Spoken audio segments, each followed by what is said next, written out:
Assalamualaikum warahmatullahi wabarakatuh.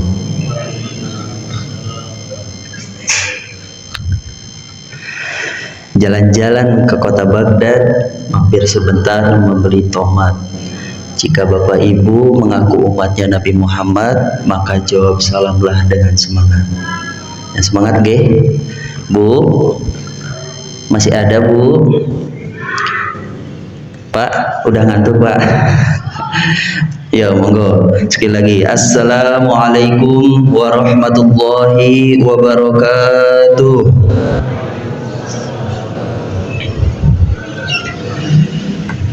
Dari timur ke arah barat datang membawa sepucuk surat. Bagi yang menjawab salam dengan semangat, saya doakan selamat dunia akhirat. Amin. Alhamdulillah, alhamdulillahilladzi arsala rasulahu bil huda wa dinil haq liyudhhirahu 'ala dini kullihi walau karihal kafirun walau karihal musyrikun. Asyhadu an la ilaha illallah wahdahu la syarikalah wa asyhadu anna Muhammadan abduhu wa rasuluh. Allahumma shalli wa sallim wa barik ala sayidina Muhammad wa ala alihi wa sahbihi wa man tabi'ahum bi ihsanin ila yaumiddin, amma ba'du. Faqad qala Allah Ta'ala fil Qur'anil Karim wa huwa asdaqul qailin. A'udzu billahi minasyaitonir rajim. Bismillahirrahmanirrahim. Yarfa'illahu alladhina amanu minkum walladhina utul ilma darajat. Sadaqallahul azim. Wa qala Nabi sallallahu alaihi wasallam, talabul ilmi faridatun ala kulli muslimin wal muslimatin. Wa qala aidan, utubul ilma minal mahdi ilal lahdi, ay tabaraka fi du'a. Allahumma sholli wa sallim wa barik alaihi, amin. Allahumma sholli wa sallim wa barik alaihi, amin. Allahumma sholli wa sallim wa barik alaihi, amin. Amin amin ya Allah ya rabbal alamin. Hadratul kiram wal muhtaram, para alim ulama, para tokoh sesepuh, wabil khusus yang saya hormati Bapak Ketua Tamir Masjid Baitur Rahim, yang saya hormati Ketua Panitia Ramadan, dan tidak lupa yang saya cintai dan banggakan jamaah bapak-bapak, ibu-ibu yang insya Allah dirahmati oleh Allah Subhanahu wa Ta'ala. Amin amin ya rabbal alamin. Pertama-tama marilah kita panjatkan puji syukur kehadirat Allah Subhanahu wa Ta'ala yang mana telah memberikan kita nikmat, taufik, hidayah serta inayah kepada kita semua, sehingga kita semua bisa menjalankan ibadah sholat subuh secara berjamaah. Mohon maaf nggih, Pak. Dan tidak lupa salawat beserta salam semoga tercurahkan ke junjungan kita, pemimpin kita, suri tauladan kita yang membawa kita dari zaman jahiliyah hingga zaman Islamiyah, dari zaman Fir'aun naik onta hingga sekarang Mas Kemal belum ada yang punya, maksudnya jomblo. Dari zaman Pak Insinyur Presiden pertama Pak Insinyur Soekarno hingga sekarang presidennya Pak Prabowo, yakni Habibana wa Nabiyana Karim Kangjeng Nabi Muhammad Sallallahu Alaihi Wasallam. Dan tidak lupa kepada keluarganya, para sahabatnya, dan kita selaku umatnya, mudah-mudahan mendapatkan syafaat kelak di yaumil qiyamah. Amin amin ya rabbal alamin. Hadirin jamaah rahimakumullah, pada kesempatan kali ini saya insya Allah akan men-sharing ya sepatah atau dua patah yang dimana sudah ditentukan oleh panitia Ramadan. Insya Allah saya akan men-sharing tema tentang adab sahur dan adab bangun tidur. Hadirin jamaah rahimakumullah, mengapa sih kita itu harus beradab, Bu? Ibu tertutup banget ya. Kalau di tempat saya di Masjid Al-Huda biasa disebut kalau tertutup ini kayak akuarium gitu. Karena tertutup banget ya. Jadi Bapak Ibu yang dirahmati oleh Allah, karena ada hadis mengatakan al-adabu fauqal ilmi, adab itu lebih tinggi daripada ilmu. Jikalau misalkan kita punya ilmu tapi tidak beradab, itu sama dengannya kita mirip dengan setan. Setan itu Pak, Bu, ilmunya sangat tinggi tapi tidak beradab. Kenapa tidak beradab? Yaitu dia tidak mau bersujud kepada Nabi Adam. Itu sebuah membuktikan bahwa setan tidak beradab kononnya. Ya bisa dibayangkan setan itu, atau biasa kita sebut iblis, itu gurunya para malaikat. Jadi udah pasti kalau gurunya para malaikat ilmunya udah tinggi, tapi namun tidak beradab. Maka dari itu Bapak Ibu yang dirahmati oleh Allah, yang pertama saya akan membahas tentang adab bangun tidur. Pak, Bu, ini masih hidup kan? Ada yang mimpi aneh-aneh tadi ketika waktu bangun tidur? Gak ada, alhamdulillah, insya Allah gak ada ya. Nah, di sini ada 4 adab ketika bangun tidur. Ini sesuai sunnah Rasul, okay? Yang pertama yaitu ketika kita bangun tidur disunahkan untuk mengusap bekas tidur. Bekas tidur itu maksudnya muka, Bapak Ibu. Jadi ketika kita bangun tidur itu disunahkan kita mengusap dulu muka kita, yaitu dengan cara begini, atau ya mungkin kalau ada di sini namanya apa ya? Kalau di tempat saya namanya tuh cile. Nggak tahu di sini namanya apa. Nah itu disunahkan, itu yang pertama. Yang kedua yaitu berdoa. Nah, Bapak Ibu hafal doa bangun tidur? Apa? Coba monggo bareng-bareng. Bismillahirrahmanirrahim. Alhamdulillahilladzi ahyana ba'dama amatana wa ilaihin nusur. Nah, itu adab yang kedua ketika sesudah mengusap bekas tidur ya.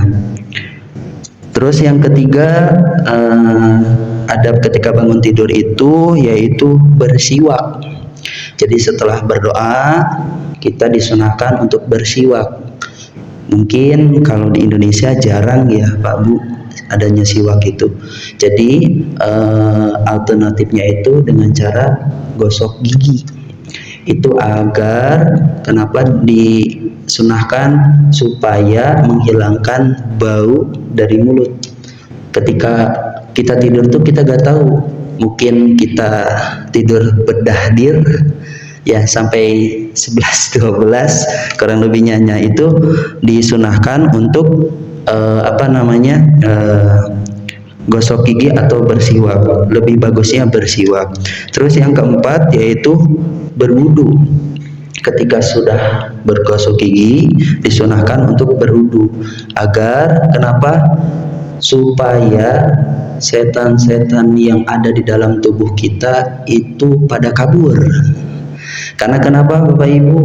Ketika kalau misalkan kita tertidur terus terdengar adzan kita enggak bangun, itu katanya nih, kita tuh lagi dikencingin mata kita sama setan. Ketika adzan itu tidak bangun, apalagi subuh, enak ya dikencingin. Nah, maka yaitu disunahkan untuk berwudu untuk menghilangkan rasa malas. Itu diantaranya solusinya yaitu diantaranya berwudu. Jadi Bapak Ibu yang dirahmati oleh Allah, ada bangun tidur ada 4. Yang pertama tadi apa? Mengusap bekas tidur. Yang kedua berdoa. Yang ketiga bersiwak atau gosok gigi. Yang keempat berwudu. Nah itu adab bangun tidur. Lanjut ke adab selanjutnya yaitu adab sahur. Tapi sebelumnya kita membahas tentang adab sahur. Mengapa sih Pak Bu kita dianjurkan harus sahur? Ya Allah, sangat menikmati banget tidur yang di samping. Mudah-mudahan tidurnya menjadi pahala nggih. Nah, Bapak Ibu yang dirahmati Allah, jadi ada hadis mengatakan tasahharu fa inna fis sahuri barokah. Mungkin sudah tidak asing lagi para marbot atau para remaja yang suka ngebangunin, biasanya suka membawa hadis tersebut yang artinya bersahurlah karena sahur memiliki keberkahan. Nah, Bapak Ibu yang dirahmati Allah, ini menurut Ibnu Hajar Al-Hataimi dalam Ithafu Ahli Islam bil Khusul Hiyatis Siam, keberkahan ini terbagi dalam dua bagian. Yang pertama keberkahan di dunia, yang kedua keberkahan di akhirat. Keberkahan di dunia itu berupa tenaga, Bapak Ibu. Jadi ketika kita sahur itu datang keberkahannya tuh tenaga kita kuat. Ketika di siang hari, beda lagi kalau tidak sahur, pasti lemas. Ya, kenapa sampai Rasulullah itu mengeluarkan hadis tasaharu fa inna fis sahuri barokah, karena benar-benar ada keberkahannya itu. Yang kedua yaitu keberkahan di akhirat, yaitu berupa pahala yang dari puasa tersebut. Jadi pahala itu sebuah keberkahan dari sahur, kurang lebihnya seperti itu. Nah, Bapak Ibu yang dirahmati Allah, di sini ada 6 adab sahur. Di antaranya yang pertama, mengakhiri sahur. Kenapa sih ini kemasuk disunahkan ketika kita mengakhiri sahur tuh? Karena Bapak Ibu, ketika kalau misalkan kita makan, misal kita makan pagi hari, pasti siang sudah lapar lagi. Nah, Rasulullah itu sudah meneliti Bapak Ibu sampai kenapa ini disunahkan. Jadi kalau misalkan kita sahur, misal sahur itu habis isya pasti paginya udah lapar. Nah, kenapa disunahkan? Yaitu diakhirkan supaya kuat ketika menjalankan aktivitas dari pagi sampai sorenya, kurang lebihnya seperti itu. Yang kedua yaitu berniat puasa. Sudah pasti terkadang saya suka ingat waktu di rumah, suka diingetin sama nenek. Jadi ketika setelah sahur itu suka diingetin, ayo niat puasa. Nah, itu kalau lebih kita lebih banyak berniat puasa, sama dengannya lebih banyak pahalanya juga, kurang lebihnya seperti itu.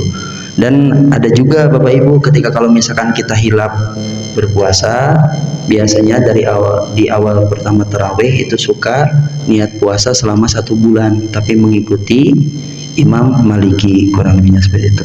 Yang ketiga, makan sahur meski sedikit. Ini yang ketiga adab sahur itu makan sahur walaupun sedikit. Jadi ketika Bapak Ibu walaupun sudah kenyang, diusahakan sahur walaupun seminum juga, karena ngambil keberkahannya Bapak Ibu. Enggak harus semuanya lahap habis ketika kalau misalkan kita sudah kenyang. Terus yang keberapa tadi? Terus yang keempat, sahur dengan kurma. Nah, kenapa sih ini disunahkan? Karena Rasulullah lebih senang sahur dengan kurma. Mungkin saya juga belum menelusuri ya, mengapa sih kurma itu benar-benar sangat disunahkan ya. Terus yang kelima, berdoa dan beribadah. Berdoa tersebut, jadi Bapak Ibu ketika waktu sahur itu doa yang paling mustajab ketika waktu sahur. Jadi Bapak Ibu ketika kalau misalnya mau berdoa, nah ketika waktu sahur aja. Jadi setelah Bapak Ibu sahur, ada sebelum imsak atau sesudah imsak, monggo disempatkan untuk berdoa, berzikir. Itu waktu-waktu untuk waktu-waktu mustajab. Mustajab itu pasti diterima oleh Allah Subhanahu wa taala. Terus yang keenam yaitu hindari langsung tidur. Nah, terkadang ini godaan sangat besar ya, ketika kita sudah makan pasti hawanya Karena ini bukan sekedar dari dari segi Islami doang, tapi segi kesehatan juga memang tidak baik Bapak Ibu ketika kalau misalnya kita sudah makan terus langsung tidur. Nah, dan ini ada hadis juga mengatakan bakaru bil iftirai wal akhorus sahuru, segerakanlah berbuka dan akhirkanlah sahur ya. Jadi kalau misalnya sudah waktunya buka harus dipercepat buka, jangan dilambatin. Mas, saya mah pengen banyak kan pahalanya, jadi nanti aja lah bukanya di akhir-akhir. Oh enggak gitu Pak Bu. Nah, jadi Bapak Ibu, untuk adab sahur tuh tadi yang pertama apa? Mengakhiri sahur.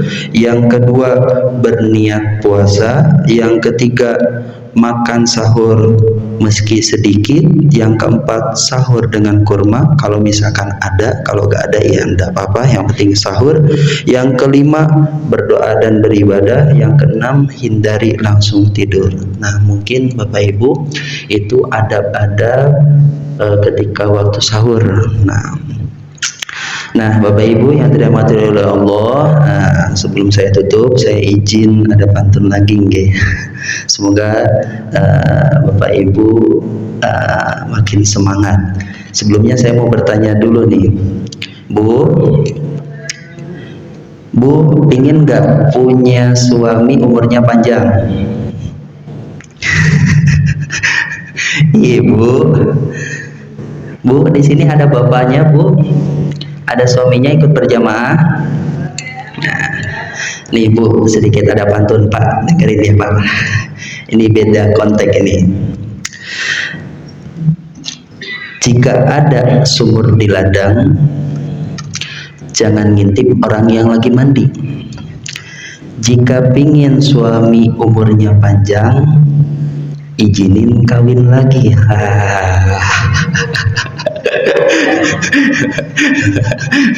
Pak, setuju Pak?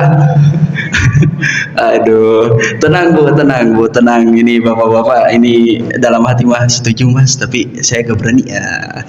Tenang Bu, tenang.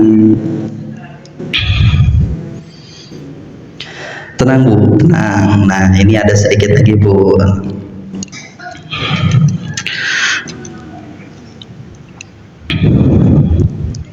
Baik Bapak Ibu yang dirahmati oleh Allah, mungkin itu saja yang bisa saya sampaikan. Kalau ada jarum yang patah jangan disimpan di beras tagi, walaupun kata-kataku banyak yang salah, tapi kita harus semangat mengaji. Kalau ada jarum yang patah lah siapa yang matahin. Kalau kata-kataku banyak yang salah, mohon maaf lahir dan batin. Ikan sepat, ikan gabus, lebih cepat lebih bagus. Kacang panjang dicuci bersih. Cukup sekian dan terima kasih. Ihdinas siratal mustaqim, undur man qala wa la tandur ma qala wa huwa muwaffiq. Assalamualaikum warahmatullahi wabarakatuh.